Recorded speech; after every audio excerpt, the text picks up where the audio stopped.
So the timing of this is a little impeccable because right now Shaq is he's under some scrutiny right now. People are not really feeling him, especially in the black community, about what he said about Kyrie and being an idiot.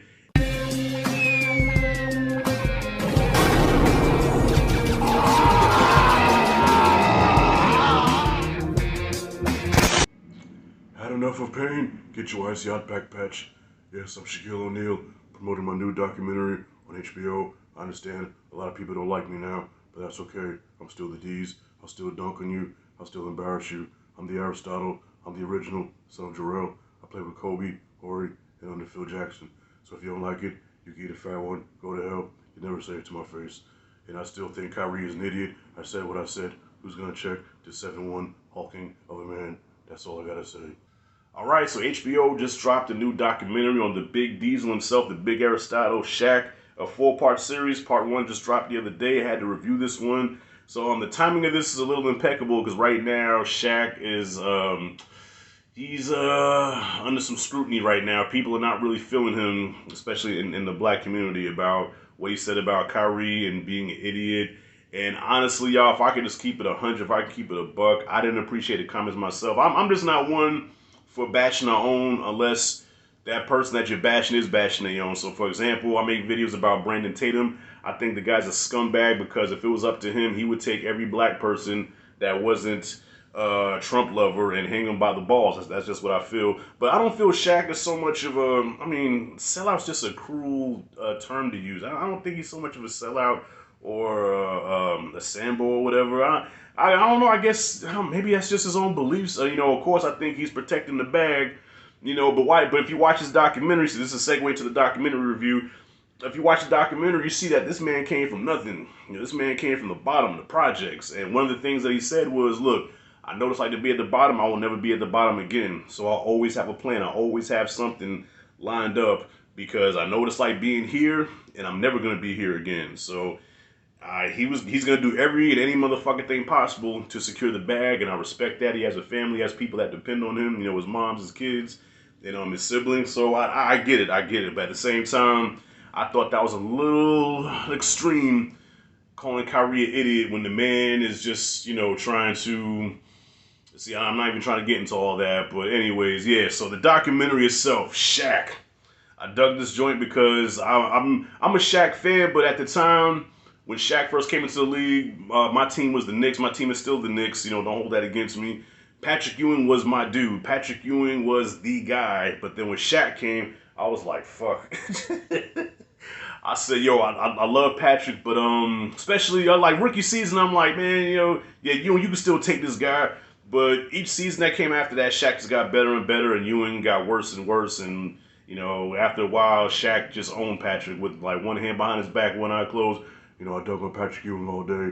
Only person that can hit with me is Hakeem the Dream. He's one of my idols. But even Hakeem, he can't stop the Diesel.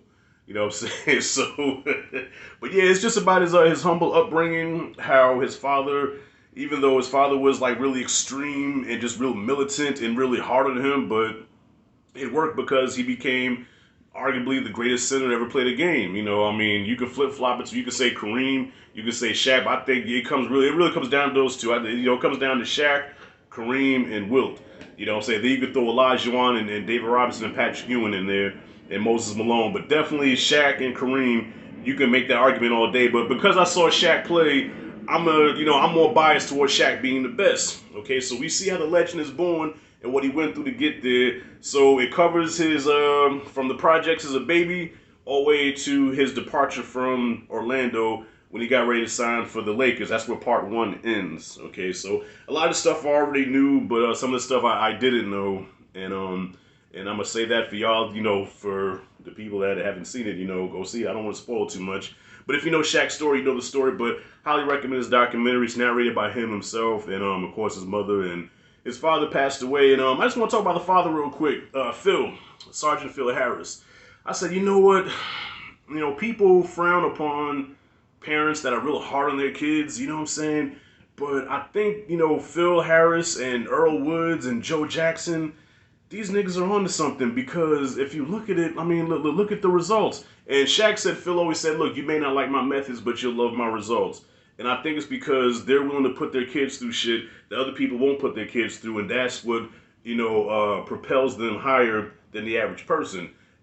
So Phil was like always on Shaq all the time. Even when Shaq would win championships in school or whatever, he would take those trophies away from him and like throw them away somewhere. Like, nah, look, I don't want you to think about that, okay? Because then you'll get comfortable, you'll get complacent, and I don't want that. I want you to stay hungry all the time. So he just stayed on him nonstop, and that's how he became the dominating force that he became. And it didn't hurt that he ended up being 7'1". You know what I'm saying? So he was definitely destined to play basketball, but it took that extra discipline, that extra toughness to get him there. You look at Earl Woods, like Earl had Tiger playing golf since he was like a baby. You know what I'm saying? Joe Jackson had the belt in his hand ready to whoop their asses. And of course, on the outside looking in, oh, Joseph, how can you beat those kids? How can you do those kids?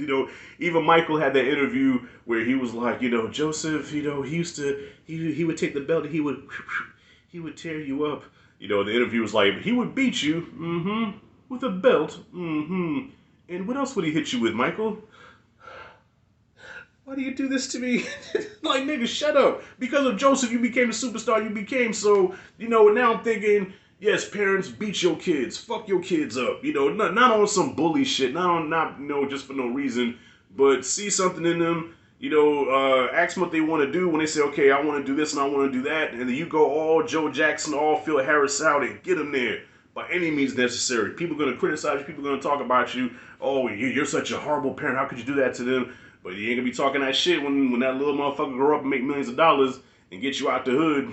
I'm just saying, big ups to Phil, Sergeant Harris, man. I'm pretty sure Shaq appreciates that every day, that how hard he was on him. You know what I'm saying? Hell, if I had a Phil Harris, hell, I probably could have been, but then again, I'm only a 5'11", I don't think a 5'11", 240-pound defensive end would have made it in the NFL, right? Probably not. But anyways, this documentary is dope. Recommended. Looking forward to part 2 next week. So have you guys seen the doc? What you think about it? Comment freely below. And don't let what Shaq said deter you from watching this doc. You know what I'm saying? He made a comment. He had an opinion. You can't have a fucking opinion these days, man. I'm not going to disown Shaq and cancel Shaq because of something that he said that I disagree with. Did I think it was wrong? Yeah. But fuck it. It's the Diesel. Shit. I mean, he ain't kill nobody.